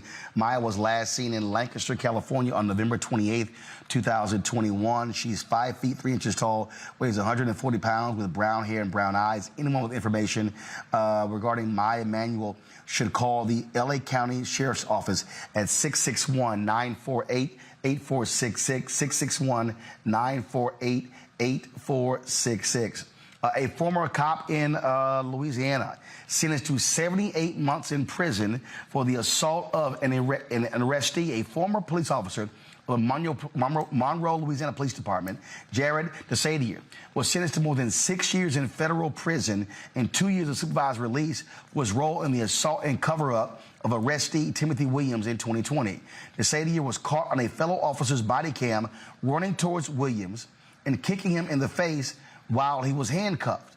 Now, the other thing is, he actually asked the cop, was his body cam still on? And he was actually caught on camera. See, this is the thuggish behavior we always talk about, Reese, Erica, and Greg, with these cops. And one, this is why body cam footage is vital. And two, this is also why it's important to have an aggressive civil rights division in the Department of Justice, because that's how this guy was convicted, Greg. Absolutely right. And it was very telling in the press conference when we heard, of course, again, Kristen Clark, we got to keep saying that and seeing what that sister's doing, when her lawyers were saying, this sends a signal that you have to stop this kind of behavior. And it doesn't matter whether the camera is on or off. But quite frankly, again, we raise this question again. Would this have found its way to the light of day had that camera indeed been off? I mean, it really does send a chilling effect. Again, all these devices we have, I saw it yesterday here in downtown, right up here on Georgia Avenue. There was a brother who's clearly not clear in his thinking. And I heard somebody, a loudspeaker, say, "Get away from the car, get away from the car." I looked around. And this black man was pointing at this police car, and this cop had the loudspeaker on. "Get away from the car. The cop got out of the car and went around to confront the brother. But everybody near there pulled out their cell phones. And from across the street, I said, "Leave that man alone." He looked around. He looked at everybody. He got back in his car. Get involved. What you just heard Erica say and Reese say, electoral politics, run for office, but also, you stop the damn police. Sometimes you bear witness, if enough people do that. And this is another example. He wanted that camera off so he could do what he wanted to do.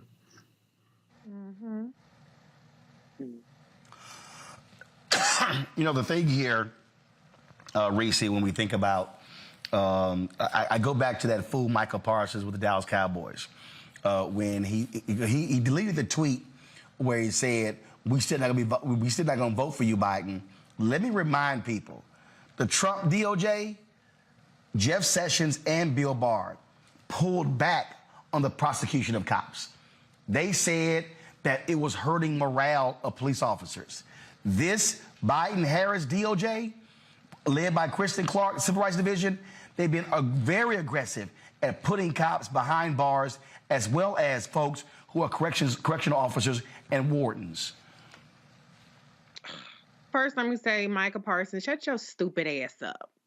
Shut your dumb ass up. Nobody even asked you for your endorsement for who you voting for. You probably didn't vote.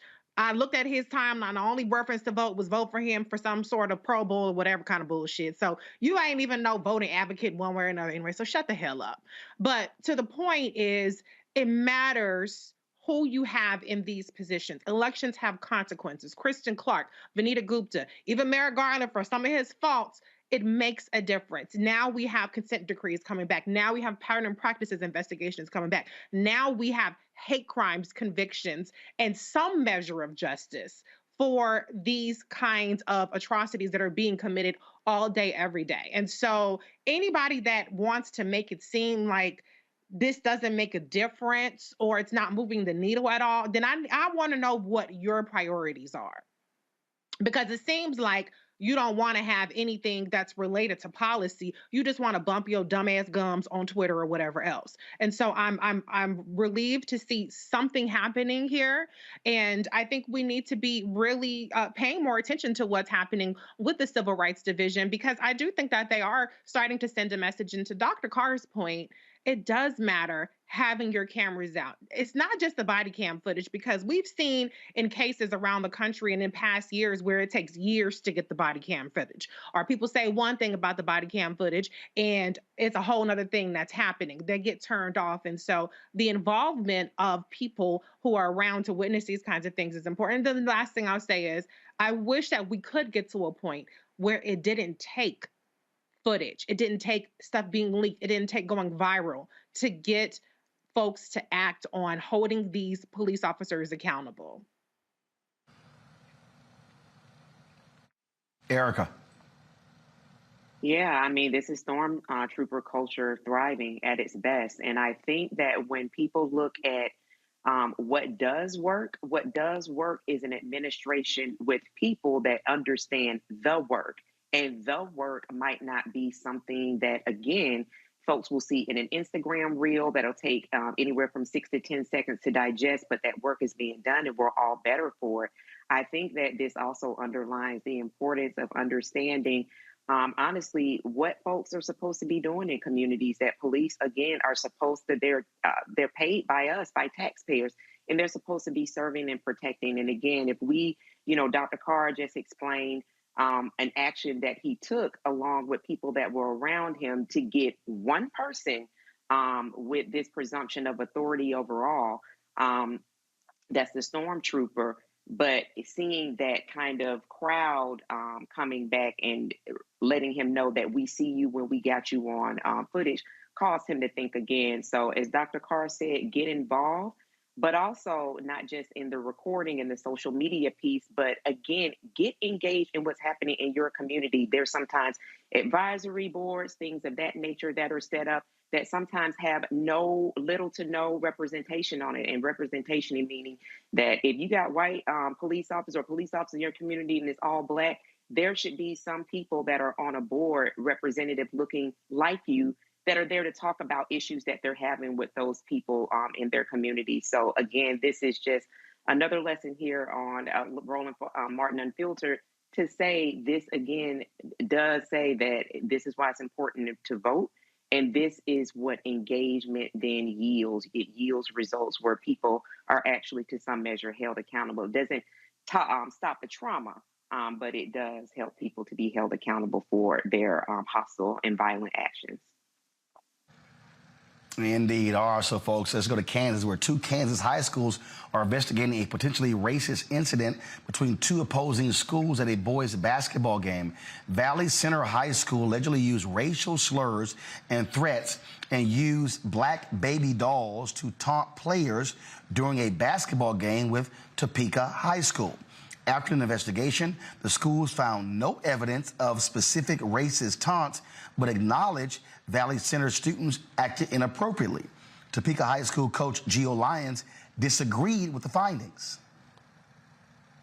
The way the teams were treated, the boys team specifically, it's flat out racism. People are trying to dismiss the fact of the racist acts and really just focus on the taunting that took place. The taunting you hear wasn't the only taunting that took place. Other taunting that was used was my players were called the N-word. My players were called out of their name. My players were threatened to be lynched during the exit of the game. Of course, of that time, not one administrator, not one adult working that game stood up for my team.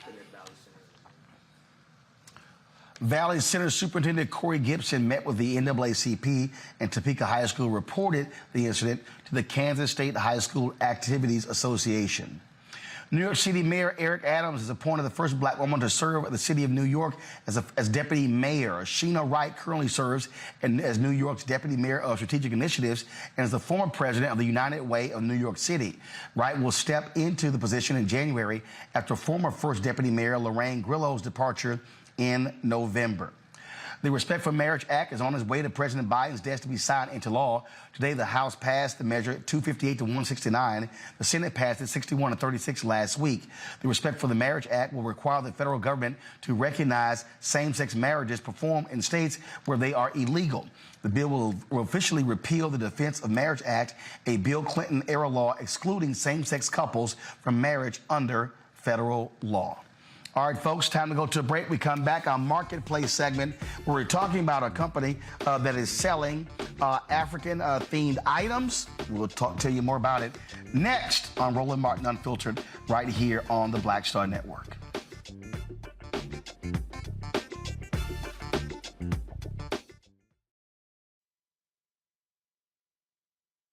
Hatred on the streets, a horrific scene, a white nationalist rally that descended into deadly violence. White people are losing their damn minds. As an angry pro-Trump mob storms the U.S. Capitol, we've seen shooting. We're about to see the rise of what I call white minority resistance. We have seen white folks in this country who simply cannot tolerate black folks voting. I think what we're seeing is the inevitable result of violent denial. This is part of American history. Every time that people of color have made progress, whether real or symbolic, there has been what Carol Anderson at Emory University calls white rage as a backlash. This is the rise of the Proud Boys and the Boogaloo Boys. America, there's going to be more of this. Here's all the Proud Boys, guys. This country is getting increasingly racist in its behaviors and its attitudes because of the fear of white people. The fear that they're taking our jobs, they're taking our resources, they're taking our women. This is white fear.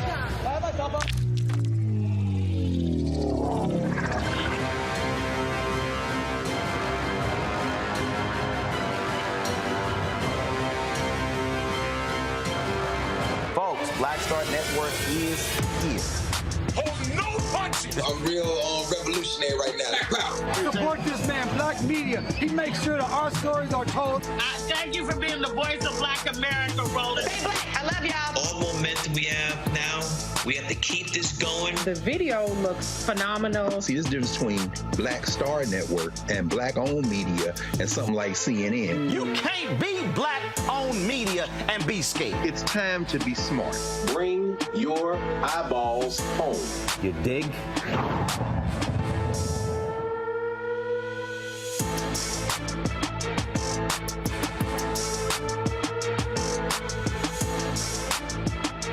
When you talk about blackness and what happens in black culture, we're about covering these things that matter to us, speaking to our issues and concerns. This is a genuine people-powered movement. There's a lot of stuff that we're not getting. You get it, and you spread the word. We wish to plead our own cause.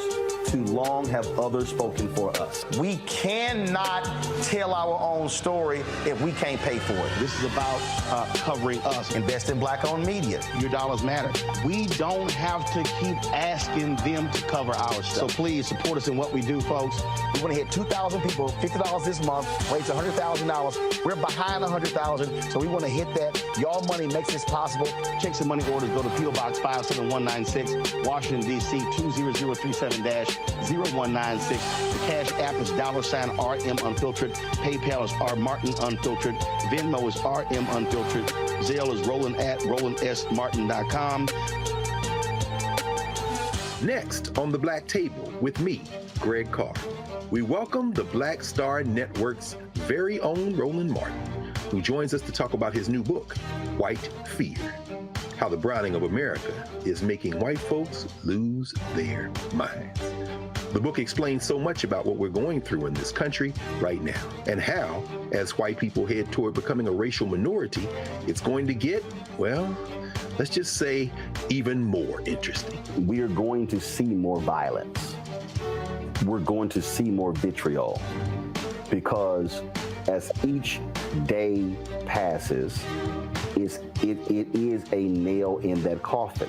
The one and only Roland Martin on the next Black Table, right here on the Black Star Network.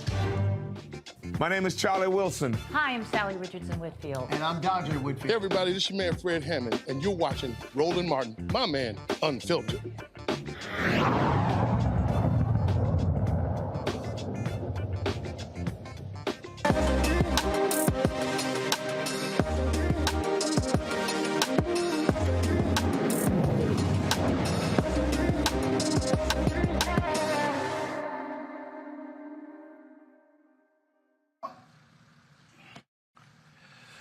All right, folks, finding high-quality fashion brands that include Black pride is challenging in today's marketplace. In 2004, Origin founded Origin Culture, a Black-owned premier high-quality brand known for inventing one-of-a-kind African-shaped items such as bags and luxury-inspired items. Now, Origin Culture debuts the anticipated Back to Life collection in 2020, unveiling a circular Africa and peace sign medallion bag to spark the holiday season and conversation. The founder and creative director of Origin Culture is here to talk about his innovative and much-needed fashion line. Archie, glad to have you here. How you doing? I'm doing very well. What about you? How you doing? I'm doing great. And so you have an increasing number of folks, obviously, a lot of folks who have been interested in these type of items. Actually, a pretty cool bag there at Backpack in the shape of Africa. And so how have you seen the company grow since you first launched? It's grown very well. Right. It started growing from the day that I stepped into the plane. Right. And I was coming from Ghana. Right. And then when I stepped in, right then I sold everything on the plane. Right. From people giving things. And now it's grown very, very well. But what's grown more is our own pride. That's what I'm loving the most. Now, how many different items do you actually make? Well, let's put it this way. So I have the Africa bags, right? And I do have the medallion bags, which was inspired by hip hop in the 90s, but of course it certainly goes all the way back to the 80s, right? And then I just released the Africa passports. So the United States of Africa passports. This was just recently, probably a couple weeks ago. And I also have the belts, which is also being released. But I think the most of what people really like the most too is the bags and the scarves that are also shaped in the same shape of Africa. One of the things that we have seen, we've seen a really obviously a resurgence, and the year of return played a huge part in that as well. In terms of where.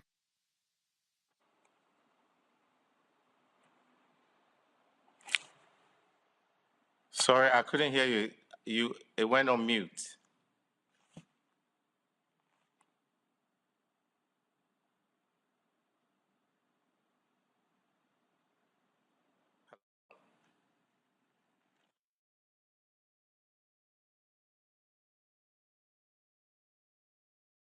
I lost the signal.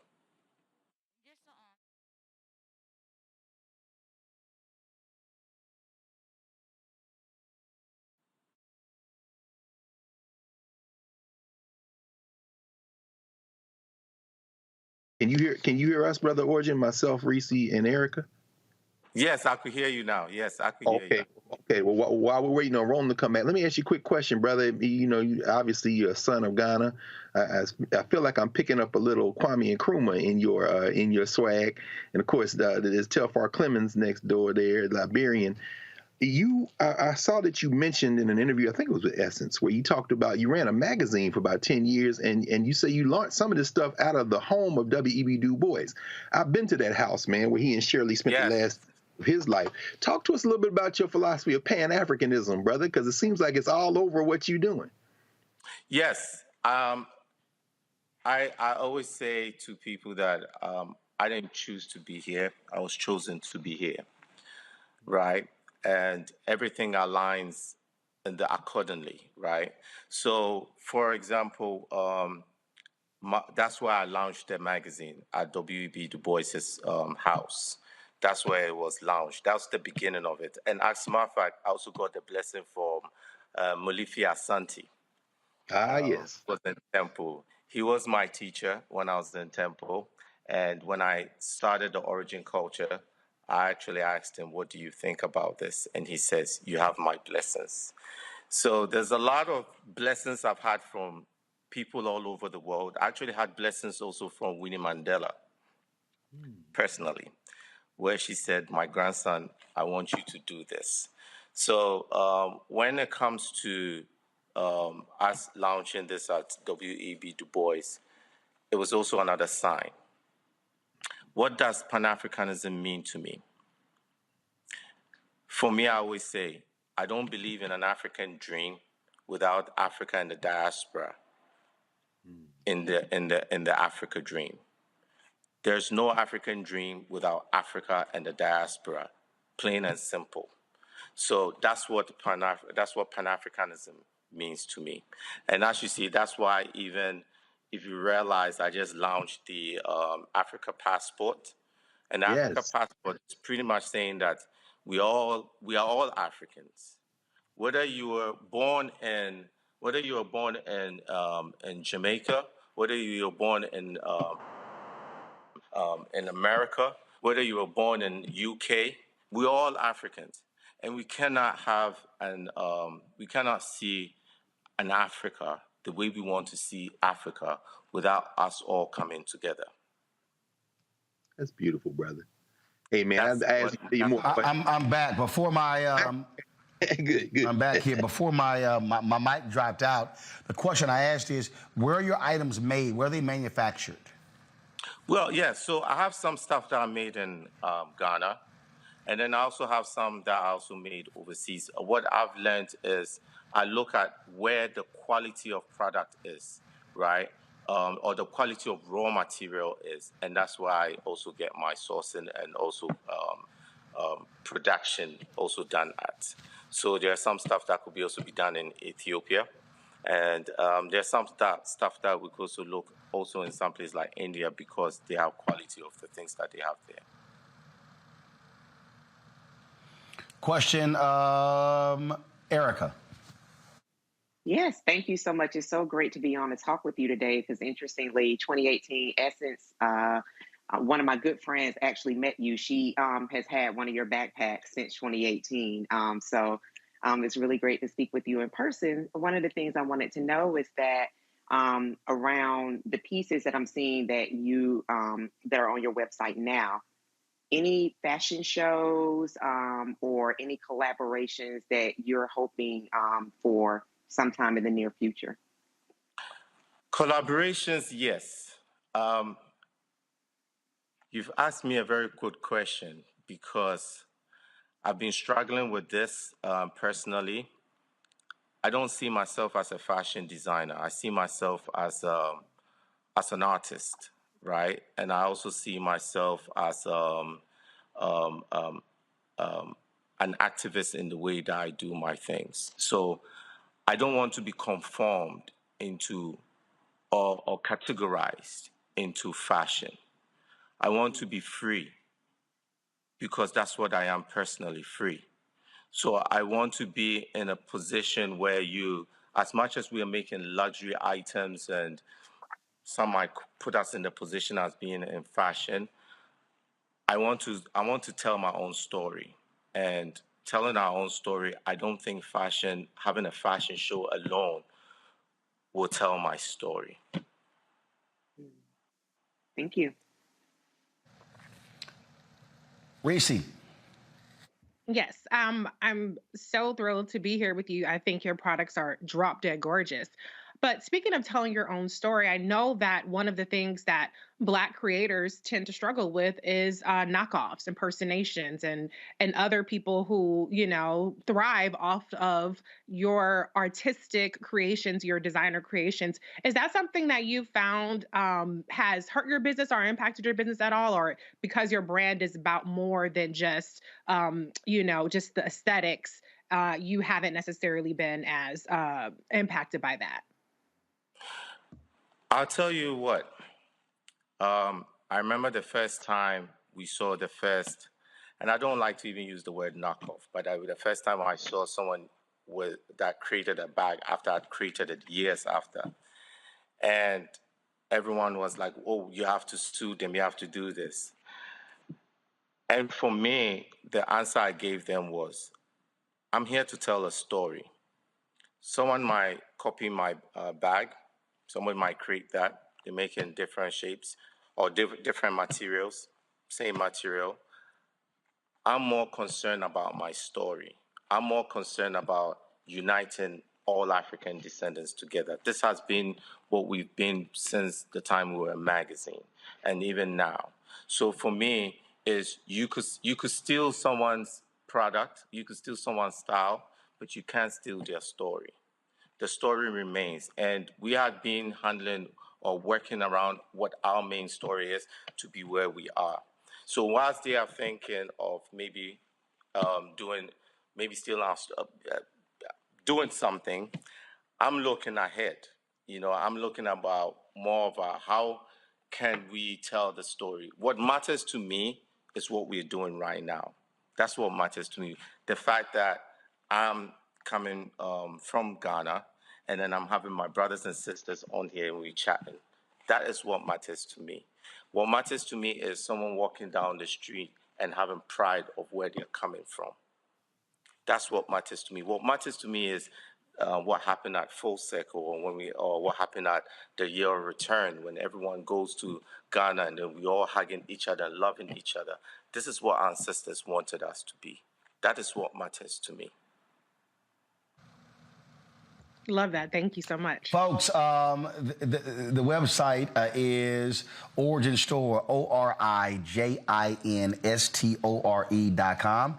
The promo code is Roland Martin 20. Roland Martin 20, 20% off all products.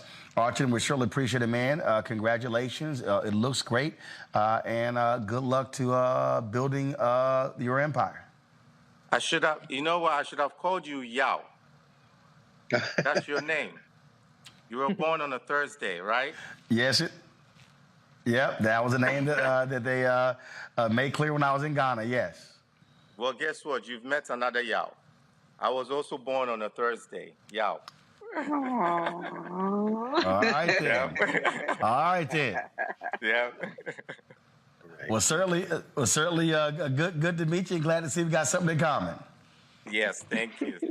Yep, and all right. There's amazing things later on, so we'll certainly chat on that. Okay, thank you. All right, sounds great. I appreciate it. Folks, that is it for us. Let me thank Greg, Reese, and Erica.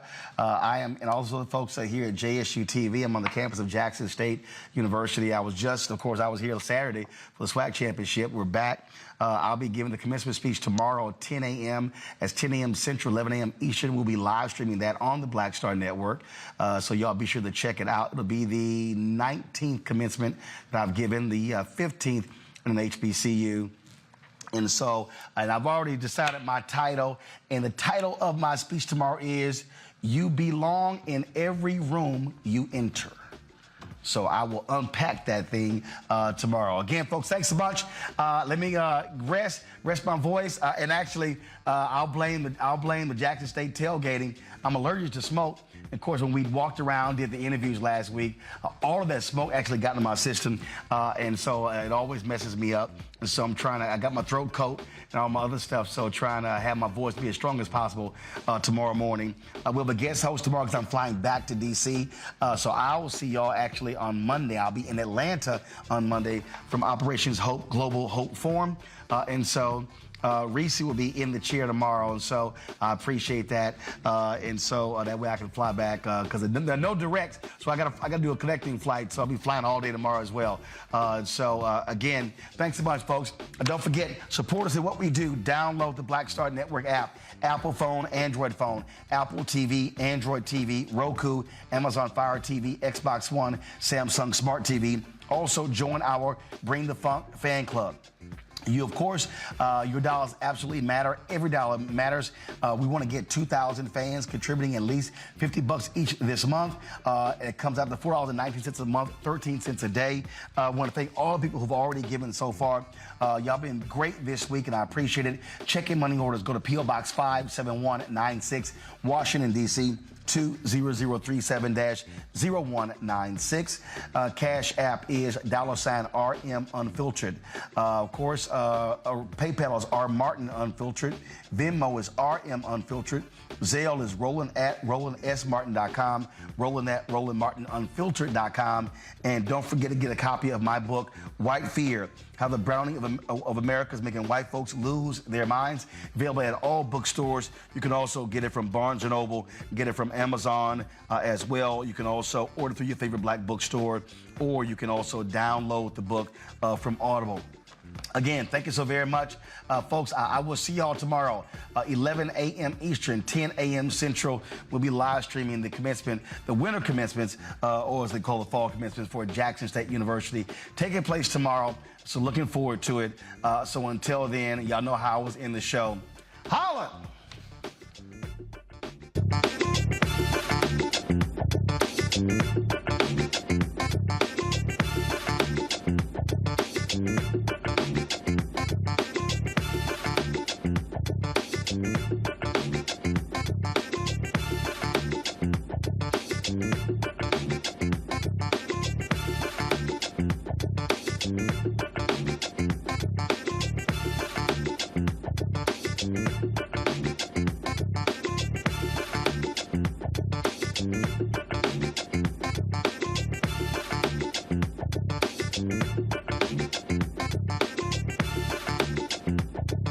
Thank you.